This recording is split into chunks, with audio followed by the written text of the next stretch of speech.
7 things we have learnt so far at the halfway stage of the Formula 1 2022 season. As we all know, Max Verstappen has taken a commanding lead going into the halfway stage, so what a great time to review and look back on what has happened so far, and some things that we might not have expected at the beginning of the season. The first thing, of course, is that traditional tracks, purpose-built tracks, have been a lot better for the spectator.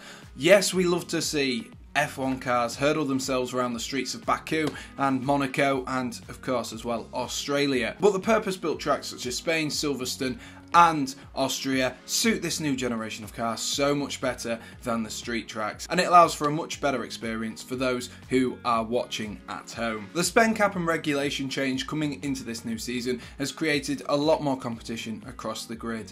There doesn't particularly seems to be a team that is too far back. We've seen over the course of multiple race weeks each team pick up points. Yes, Williams and Alex Albon have only picked up 3 points so far this season, but as a general rule of thumb, there seems to be a lot less of a gap between them. The teams such as Haas and Alpine have been overperforming, with the likes of Mercedes underperforming as well, which has been credit to, number one, the spending cap and the regulation changes as well, which have maybe caught a few teams off guard. Number 3 is, and I'm wearing a Mercedes top, so let's talk about Mercedes. Let's talk about George Russell. George Russell is an incredible driver. He is a fantastic driver, and I'm not saying that we didn't know this before coming into this season, but I think we all know now. If you didn't know already, we definitely all know now. And he's been fantastic. And if Mercedes can pull themselves together and get themselves back up towards that top end of the grid, fighting Ferrari and Red Bull for more than just podiums, but actually for race wins, then looking at that team setup, George Russell and Lewis Hamilton will be fighting for championships. There's still a long way to go in the season. George Russell isn't completely out. He could still potentially finish in that top 3 for the drivers. But how fantastic has he been so far this season? And there's no doubts in my mind there is a future Formula 1 world champion in that Mercedes with George Russell. The 4th thing we have learnt about the Formula 1 season this season is that number 1 and number 2 drivers are maybe becoming a trend of years gone by. We've seen, especially in Austria, since Carlos Sainz got his maiden win at Silverstone, that there has been a change between the number 1 and number 2 drivers, with teams letting their drivers explore a few more possibilities, and we've seen drivers in the same team fight against each other. George Russell, Lewis Hamilton, like I said, came out earlier on in the season saying it is pretty much a flip of a coin.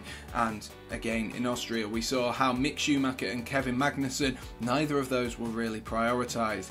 Is there a new trend going to be come through where the team is completely balanced rather than having a number 1 or number 2 driver? Of course, Red Bull are always going to make Max Verstappen their number 1 driver. They absolutely love him. Christian Horner is the biggest Max Verstappen fan in the world, and rightly so, as the team principal.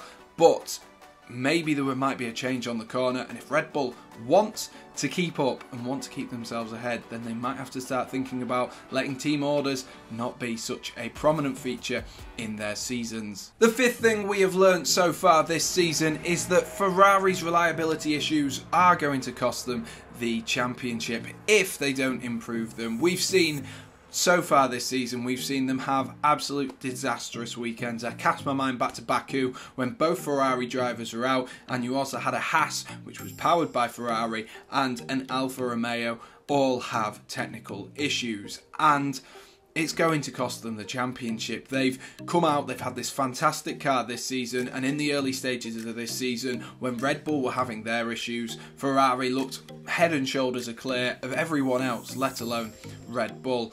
And these reliabilities, these issues are going to cause them problems, and it looks like already they could potentially have done themselves damage that is irreversible, but particularly if they don't sort it out from this midway point and get Carlos Sainz starting to help with double podiums to try and stop the dominance of Max and Checo, then it looks very increasingly unlikely that they'll be able to do any dent and any damage in that great points gap that Red Bull already have on them in the Constructors, and of course Max has on Charles in the Drivers' Championship as well. The sixth thing we have learnt so far this F1 season is that McLaren don't deserve either Lando or Daniel Ricciardo. Hello, alright, whilst my thingy glitches out, before we get back to it, this is a pleasant reminder to, if you have got this far in this video, do be sure to smash that like button and do hit subscribe for the SRL channel. I do apologise for me turning into Optimus Prime, but by the sounds of things, we should be pretty much sorted from here on out. So hopefully you guys do enjoy the rest of the video.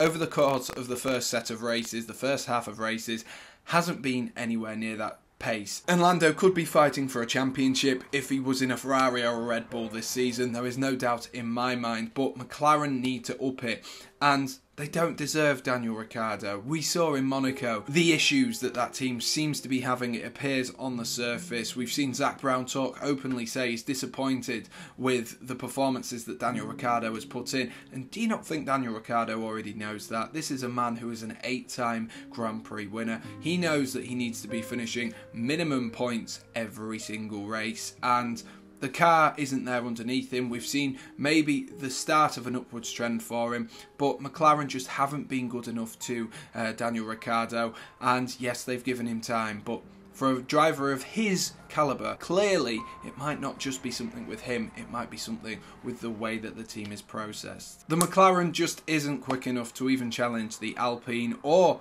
potentially sometimes the Haas as well, and Daniel Ricciardo just needs confidence to shine. That's all he needs. And seventh and last, and probably the one that puts the biggest smile on my face, is all Mick Schumacher needs is a good bit of confidence. That's all he needs. We've seen him in the last two races pick up points for Haas, including that incredible 6th place in Austria. All he needed was that little bit of confidence, and that snowball effect seems to have started. Of course, a long way to go in his career, but a great start now for him, and he's just got that confidence behind him. Fernando Alonso as well is another person who has shown that he has still got it. And before we say anything else, Zhou, what a start to life in F1 for him. We can't talk about Mick having a good turnaround and picking up some points without talking about Zhou. He's out-qualified Valtteri Bottas and outperformed Bottas on multiple occasions this season. It's been a great rookie season so far, and I'm looking forward to seeing how he develops. If you have enjoyed this video, then do be sure to smash that like button and do hit subscribe for weekly Formula 1 and football content. And as always, let us know what has been the biggest shock to you so far in this F1 season. Thank you very much, and most importantly guys, stay safe. Cheers!